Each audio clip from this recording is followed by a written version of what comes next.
Peace and greetings. I pray each and every one of you are doing well. This post is inspired by a saying attributed to Dr. Martin Luther King Jr.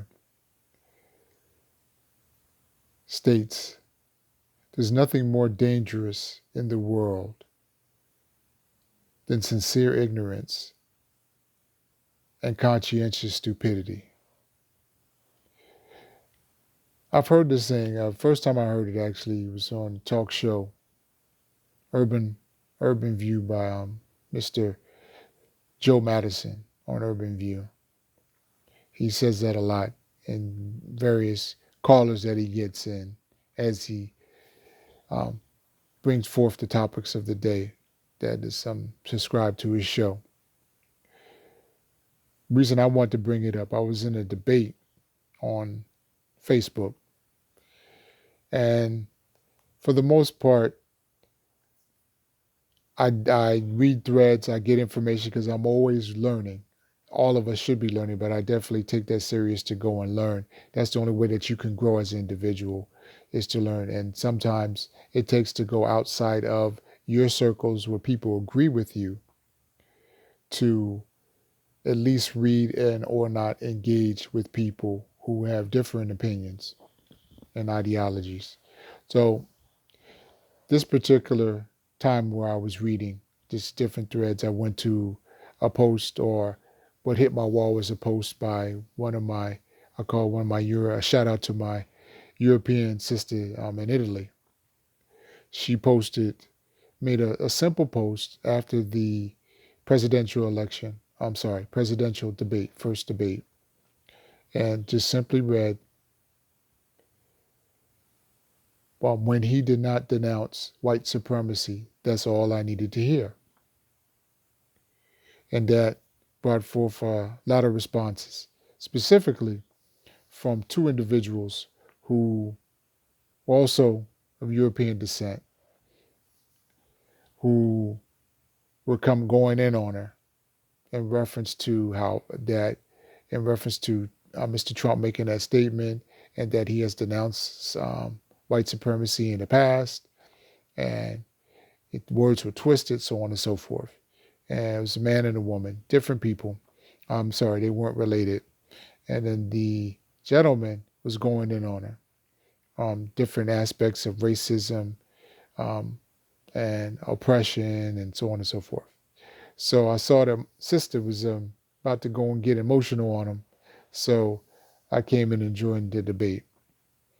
And it was quite interesting. And when I do this, I state this in the midst of, depending on how long the debate is, uh, I don't do debates to try to persuade people of anything. What I do is present facts. Persuasion comes from the individual themselves. You must persuade yourself. Just like people, when I'm not trying to hear it, they can't persuade me, so I understand that I won't persuade them. But seeds are dropped, and then I also do it because I know there are people who are reading the threads who will remain silent, and then I can use the individuals who I am engaging to give those who are reading information. And they possibly will be enlightened, be it from what I said or what the other person is saying.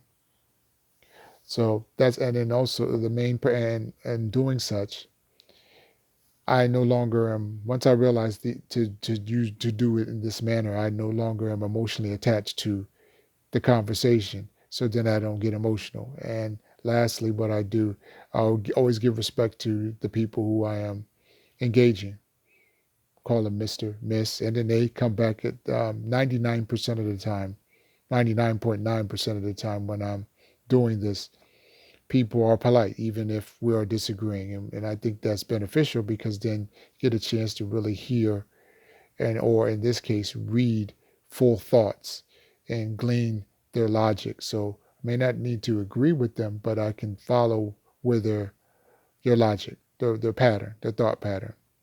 So with that being said, just with the highlights, it got lengthy. And as I said to the gentleman, because he went further in the discussion, this is just merely an exercise for me.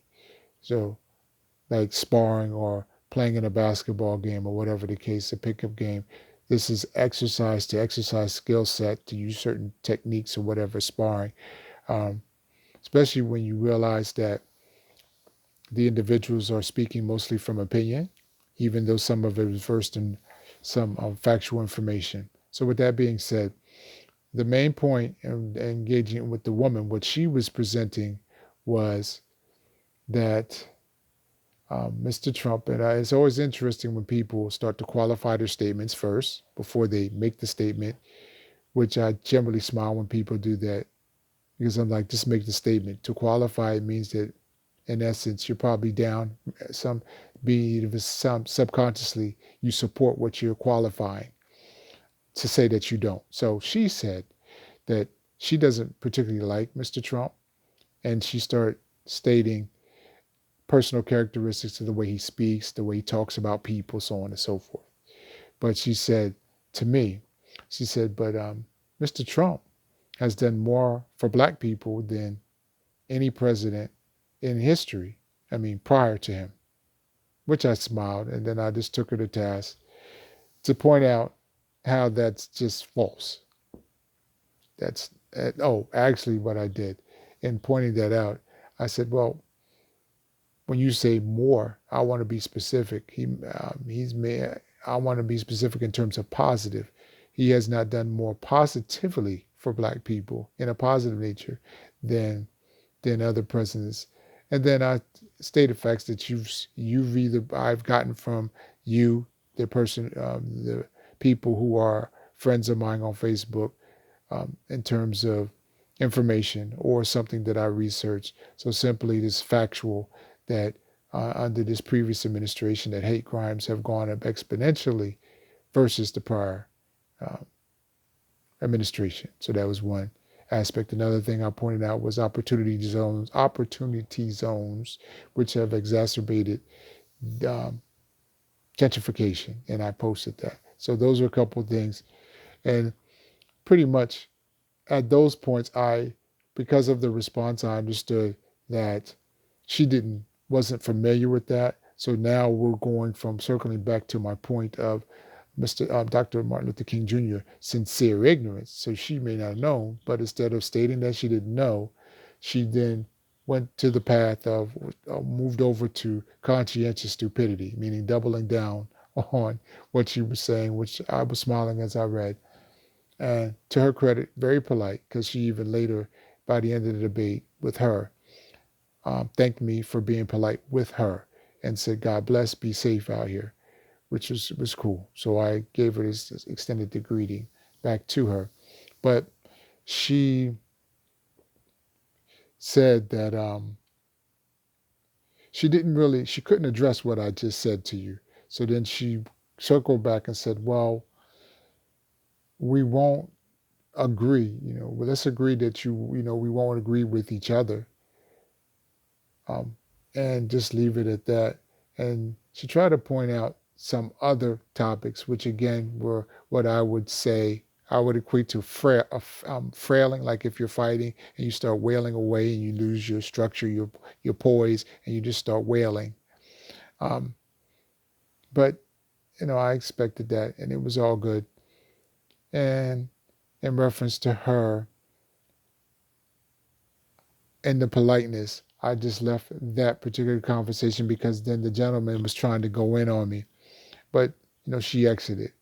Now with the gentleman, I found it kind of funny, and like I said, the reason I was pausing as I'm ending up talking about the woman, I said to her in reference to education, I was not trying to persuade you of anything. So that pretty much had her exit out. So the gentleman, he wanted to speak on racism, and he says he acknowledged, and he seemed to be a little more red than her because she sounded like or read like what I've heard when I've watched Fox News. It seemed like verbatim. She was quoting what they were saying, which was let me know that if that's your response when I'm presenting to you facts like opportunity zones and statistics of racial crimes, hate crimes going up, That's when that would be an example of going from sincere ignorance to conscientious stupidity. She didn't double down on that. So with the gentleman, he's read different things, and that came out in our conversation. But what became interesting was as he was using racism and breaking it down, saying, yes, I understand that it exists and there's problems with people um, dealing with others based upon race and so on. I stopped, well, after he's finished, my first question to him was, would you give me a definition of racism? Which he did. And his definition fit. It was consistent the way he applied it, but it wasn't the complete definition of racism. It did not incorporate the systemic aspect, which I pointed out to him politely.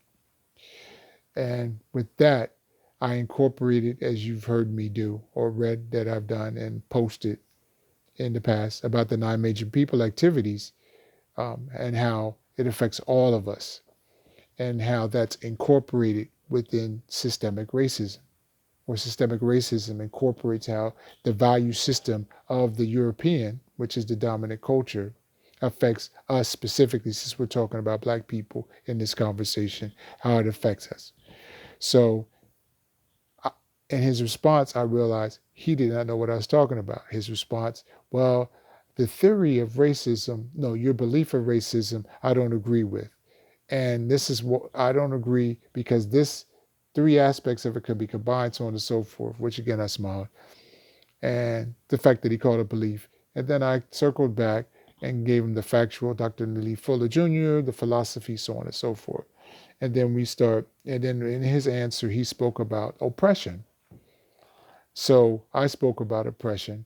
And then he said, well, how is it that Black people can be oppressed today when they have the opportunities to do the things that they've always, that their hard work will aspire them to do? And then he broke down how he, as an Italian man, and his family, whose parents came in the 30s, and they had nothing to do. Black people didn't help them to achieve anything, and they worked hard and they prospered. And he also said that, so yeah, he asked about that. So I answered the question given him about redlining, um, predatory lending, all those types of things. Now, his response back to me was, he looked at my profile and said, well, hell, you went to, I'm quoting now, he said, but I just looked at your profile and you studied and graduated from Howard University. You have a better education than I do. I wish I had some of that Black privilege. So I smiled. Now, I shared this with other people before, and they were like, I don't know how you didn't go in on them. I was like, again, I'm not emotionally attached to this, and I've engaged with enough people with differing opinions and comments that that does not faze me. 1, 2, because I set the tone of being polite and giving respect, which then meant I commanded respect. For him to come off on me would show that he's lost his cool. So I smiled and to that comment, because the first thing I thought of was Rosewood, where in a scene there were white men, in essence, in my mind, how I interpret it, they were trying to amp themselves up to get ready for this impending attack on this Black town. And in this scene, the one person said, white guy said, I want a Payana. So-and-so has a Payana. I want a Payana. Other white guy says, but you don't even know how to play a Payana. He says, I don't care. He has one. I want it. So that came across my mind when he mentioned my education at Howard. So my response to him in short was, because then I'm saying, okay, now he's saying he's one of these exceptional Negroes, 1. 2, how can you speak about oppression, Greg, or Mr. Williams, as he called me, when you have this elite education that I don't even have? So what I said to him is, I'm thankful for my education at Howard. I wouldn't trade it for the world. It's a great institution. But the one thing Howard did not teach me, I said, the first form of education, Mr. Anthony, is knowledge of self. And Howard University did not teach that. And then I went into examples which I've displayed in different posts and so on. And then I related to it.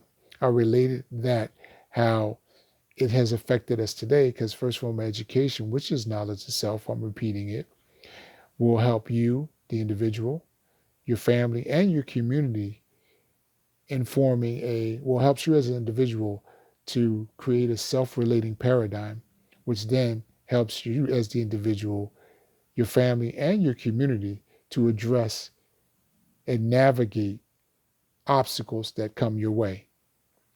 So I broke that down.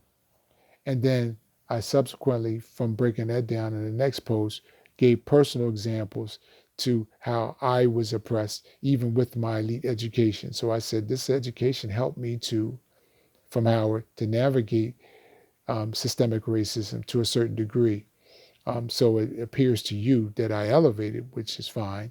But what I'm saying with the knowledge itself has helped me to then give back to my people, which is self-relating paradigm and first form education does. And then I gave examples of his people, the Italians, Irish, how when they came to this country, they were treated horribly. But because they had a self-relating paradigm, they were able to navigate the system. But also we pointed out that they were European like you.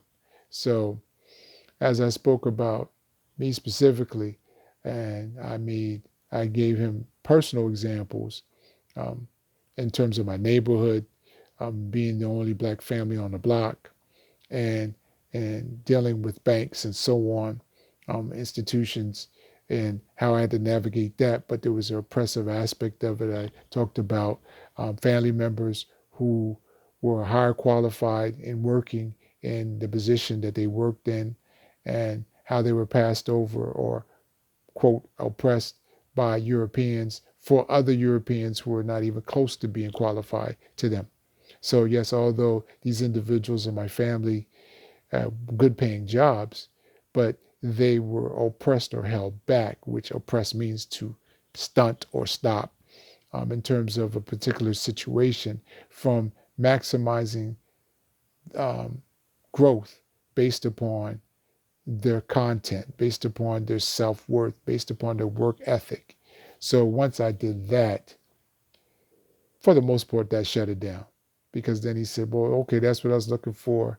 And as if I was trying to say something to make him feel better, I was stating facts. And that was his comment because he had nothing else to add on, could not add on. So I bring that up. I share all of those things because as we are in this time, which seems to be um, more divisive than others, but the divisiveness has always been here. Maybe it's more amplified based upon because we're in the pandemic and we're not free to move about and do the things that we would do that would either deflect or distract us from what's in our faces. So I bring it up because again, with the election coming along, and even after the election, it probably more will not be over the day of the election because of how votes will be coming in through mail and such. But the conversations and feelings and such will be there, and anxiety. I've talked to people. People are more anxious and um, uh, have more anxiety on the outcome. Either way, it's going to be an issue. Regardless of who wins, it's going to be an issue or issues. Um, so the things that I bring this up is that as people are debating and talking to others, be it if they agree with you or not, specifically those who don't agree with you, be mindful that well, my advice is don't try to persuade. If you are to engage in a conversation or a debate, just state your information. Make sure it's factual. Stay away from opinions. If you find yourself being emotional, take a breath, exit the conversation, or just make your point and be out. Because if your goal is to persuade, it may be very difficult to do that, or maybe taxing, I should say, or emotional. And is that really worth your time or your energy? And sometimes I think when, at least when I'm listening to people, excuse me, having the conversations, when they're talking about those who support Trump, they think of those who are less educated in terms of how the inner workings of government or the workings of government and such. They point at Mr. Trump and how he's uh, speaking, spreading falsehoods and such.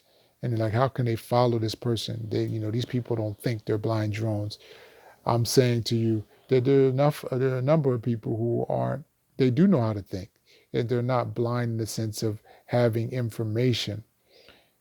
It's just that their belief and their faith is based upon Mr. Trump and the ideology that he espouses.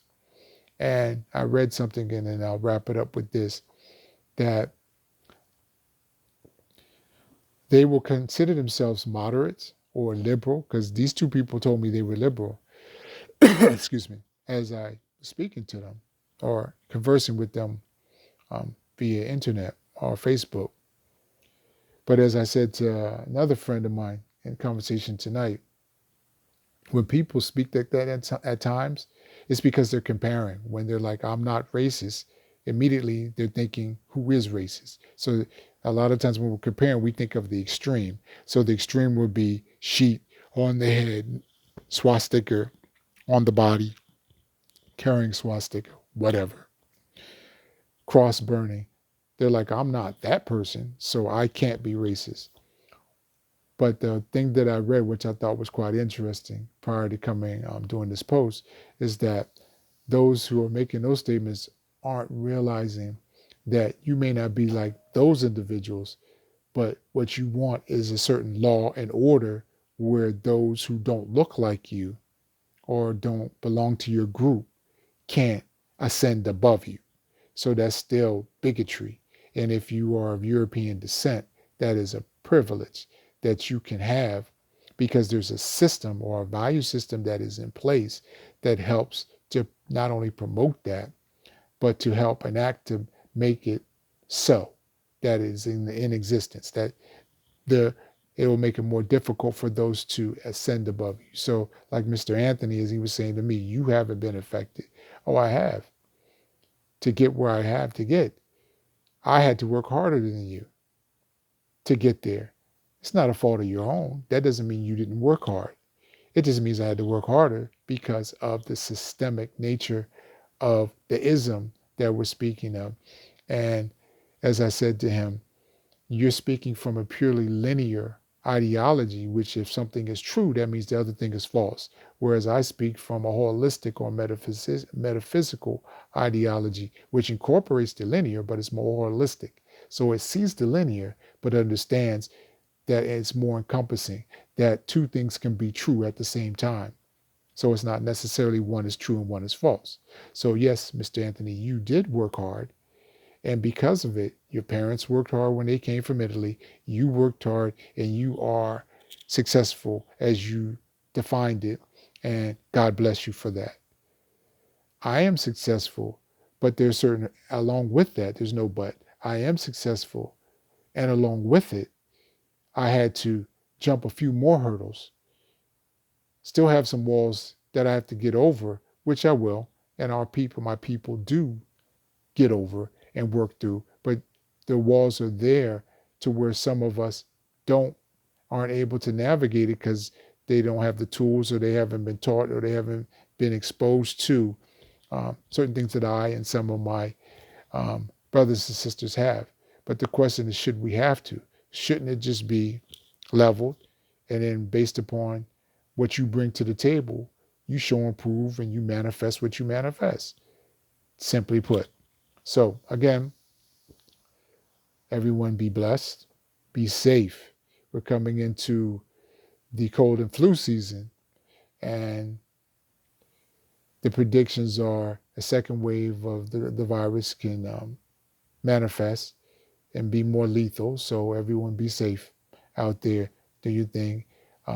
Make sure you, along with being safe, have an outlet.